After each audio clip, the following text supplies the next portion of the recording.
জামাতের সঙ্গে আমেরিকার একটা গোপন আঁতাত হয়েছে। এই আঁতাতটা বাংলাদেশের জন্য ভালো নয়। আমরা হচ্ছে আমাদের দেশ হচ্ছে বাংলাদেশ, ওটাই আমাদের পরিচয়।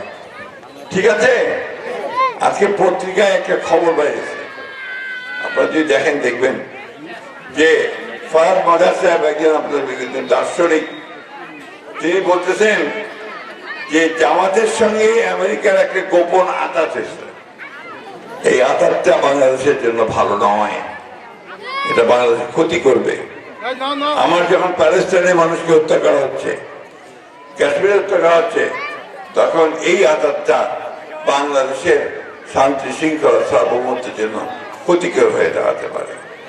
বন্ধুগণ, আমরা এই বিষয়ে আমরা পররাষ্ট্র মন্ত্রণালয়ের একটা ব্যাখ্যা চাই যে ওয়াশিংটন পোস্টে যে নিউজটা বেরিয়েছে, এই নিউজটা কতটুকু সত্যি এবং এটার ব্যাখ্যাটা কি, সে ব্যাখ্যাটা আমরা চাই।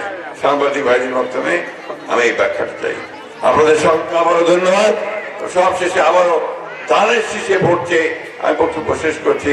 আসসালামু আলাইকুম, খুদা হাফেজ। বাংলাদেশ জিন্দাবাদ, বাংলাদেশ জাতীয় জিন্দাবাদ, শহীদ জমানক দেশনেত্রী খালেদা জিয়া জিন্দাবাদ, মোহাম্মদ তারেক রহমান জিন্দাবাদ।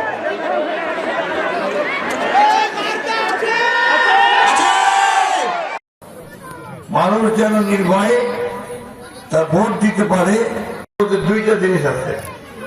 একটা হচ্ছে এমপি সিলেকশন তো করবেনই, আপনি প্রধানমন্ত্রী থাকতে পারবেন না। পার্লামেন্টের দুইটা কামরা থাকবে, কামরাতে আরো প্রতিখানে হবে।